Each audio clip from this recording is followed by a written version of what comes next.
Një ngjarje e rëndë ka ndodhur në fshatin Çukas të vjetër të Lushnjës. Sipas policisë mësohet se dy vëllezër janë konfliktuar rënd me njëri tjetrin për motive pronësie. Shkak është bërë një cop tokë që të dy vëllezërit e kanë pjesët të tyre të pronës. Njëri prej tyre, Aziz Musaj, 70 vjeç, ka goditur me sopat vëllain e vet, Aziz Musaj, rreth 77 vjeç. Ky i fundit më pas se ka qelluar me pistolet vëllain e tij, i cili fatkeqësisht ka ndërruar jetë në spitalin e traumës pas plagëve që mori në kokë. Nazifi 77 vjeçar po i nënshtrohet ndërhyrjes kirurgjikale në spitalin e Lushnjës, pasi ka marrë plagë në krah e këmbë nga sëpata dhe kostoria me të cilën është qelluar nga vëllai i tij 70 vjeçar. Fillimisht janë konfliktuar fizikisht, teksa 70 vjeçari e ka goditur Nazifin me një mjet prerës sëpatë. Ndërsa më pas 77 vjeçari ka marrë armën dhe e ka qelluar me plumb në kokë vëllain e tij, Aziz Musaj, i cili ndërroi jetë. Nga ana tjetër, shefi i komisariatit të Lushnjës, Edmond Prietra, i sqaroi ngjarjen për media duke thënë se konflikti i vëllezërve për motive pronësie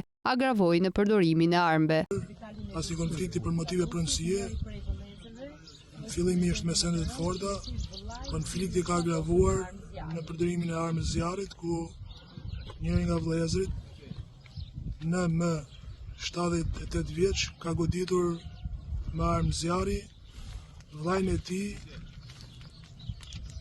70 vjeç, truar armë e zjarrit, janë sekuestruar gjitha provat materiale, autori është kapur dhe po kryen gjitha veprimet e tjera hetimore në vazhdimsi.